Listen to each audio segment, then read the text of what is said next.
Previously, in part 1, Dhruv was frustrated with his job, his life, and then a stranger offered to show him glimpses of his possible future. And he wasn't done yet.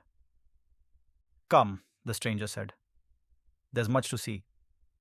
The world shifted again. This time, Dhruv found himself in a parking lot. The stranger leaned casually against a black SUV. Perfect timing, he said. Dhruv glanced at the car. Nice model. It should be, the man said. It releases in about 8 years. Dhruv blinked. 8 years? Oh, look, the man said. Here they come. Dhruv turned. Shruti was walking toward the car. She wore a sari. She looked older, just slightly, maybe a little fuller in the face, but it was definitely her. She was walking beside a man and a young woman. The stranger opened the back door. Come along.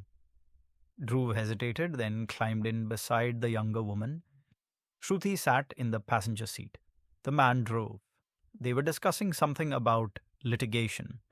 Legal jargon filled the car. Dhruv tuned it out. Instead, he stared out the window, trying to figure out where they were. A road sign flashed past. English and another script. Realization dawned. She went home, Dhruv whispered, to her parents. The car stopped outside an office building. The young woman got out, thanking them. As the car pulled away, Shruti leaned back and closed her eyes. The driver kept glancing at her. Dhruv frowned. What was this? Without opening her eyes, Shruti said calmly, Stop staring at me and focus on the road. The man laughed. You caught me. You're not subtle, she said, smiling. Then the man reached across and took her hand. Dhruv lunged forward. Hey. He snapped his fingers inches from the man's face. I'm right here. You're not actually, the stranger reminded him. Calm down. The man driving cleared his throat. Shruti, I've been thinking.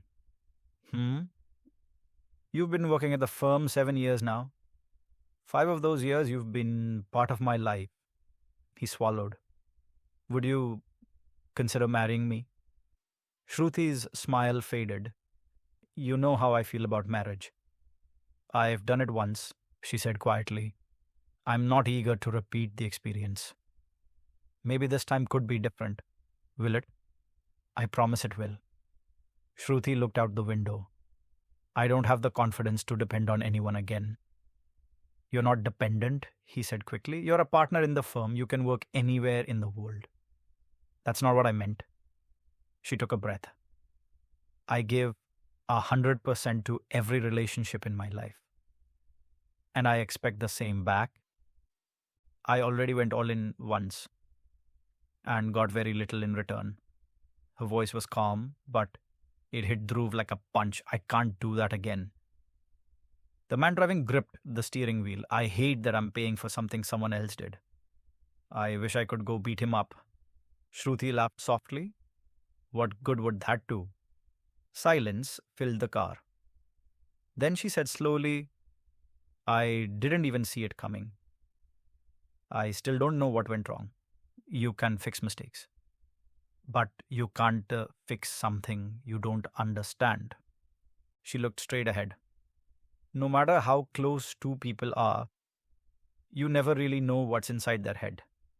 You just trust they'll be there. She shook her head. I'm not ready to give that kind of blind trust again. The man sighed in frustration. They didn't speak for the rest of the drive. Dhruv leaned back in his seat. Her words echoed in his head. The car stopped outside an apartment building. Shruti got out. Good night, she said. The driver didn't respond, just stared ahead. Shruti walked toward the entrance, then suddenly turned back. She knocked on his window. He rolled it down. I'll think about it, she said. The man lit up instantly. He leaned out and pulled her into a quick hug and kissed her. Take a chance on me, he said. You won't regret it. The car began moving again. Dhruv reached for the door. I want to follow her. But the world shifted. Again, he was back at the airport. Oh, come on, Dhruv shouted. The stranger shrugged. I assumed you'd seen enough. How does it matter how her life turns out anyway? What matters is that you're free. Dhruv shook his head slowly. I needed to know she'd be okay. That leaving her didn't ruin her life. The stranger studied him. Would you like to see your future instead? Dhruv hesitated, then nodded. They were standing inside a large apartment. Modern, expensive, glass walls, chrome railing, voices echoed through the house. A woman walked into the living room. Dhruv blinked. She's stunning. She checked her watch. Boys, you're going to be late. Two teenage boys emerged reluctantly. We're still early. One complained. Why are you yelling? Your father only has time this morning, she said. Would it kill you to eat breakfast earlier? The younger boy rolled his eyes, as if he notices us.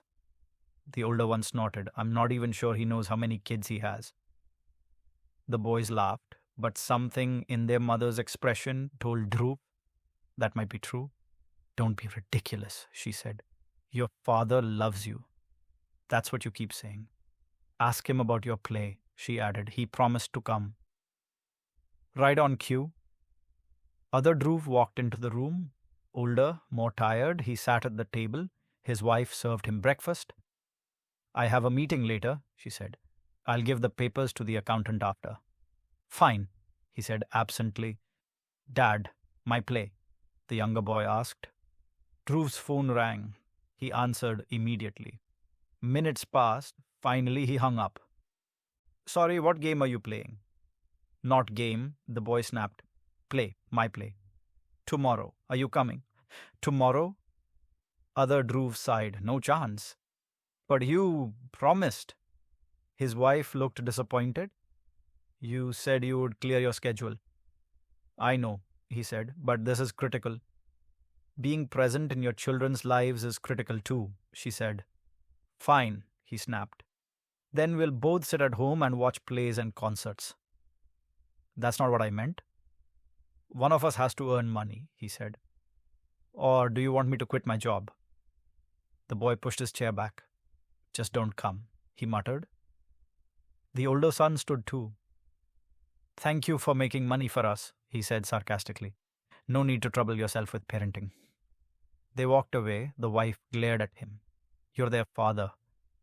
Why do you act like supporting them is some great sacrifice? I don't have time for this. Other Dhruv snapped. My biggest investor needs results. Your biggest investor is my dad. Exactly. Silence. Finally, she said quietly, no wonder your first wife left you. Other Dhruv froze. She didn't leave, he said coldly. I left her. They rode the elevator down to the parking garage. Inside the car, Other Dhruv pulled out his phone. He opened a social media page. Shruti, profile picture. Shruti, a teenage girl, and a dog. His thumb hovered over the send connection request button.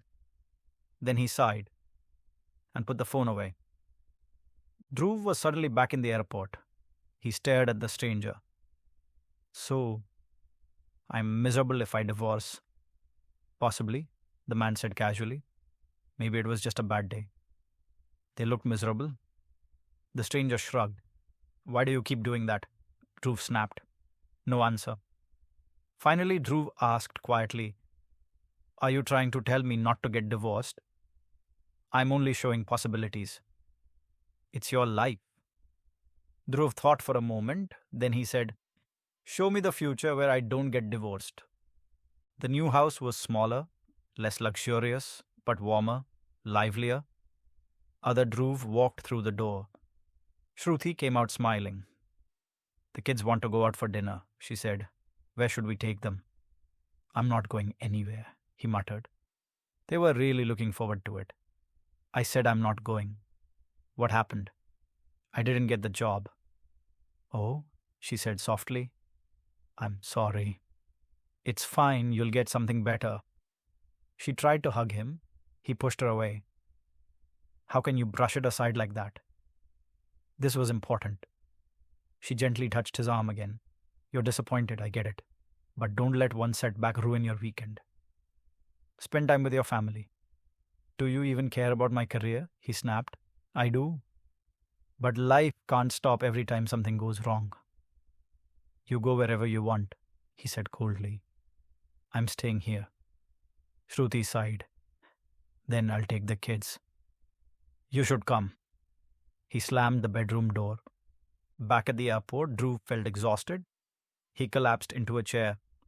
Why? He asked. Why am I unhappy in every future? The stranger considered this. Maybe you don't know how to be happy. Dhruv said nothing. He thought about everything he had seen: the wealth, the freedom, the successful career, and the same bitterness on his own face in every version. Later, after several drinks, he fell asleep. When Dhruv woke up the next morning, his head was pounding. He was lying in his own bed. He sat up slowly. Shruti walked into the room. You're awake, she said.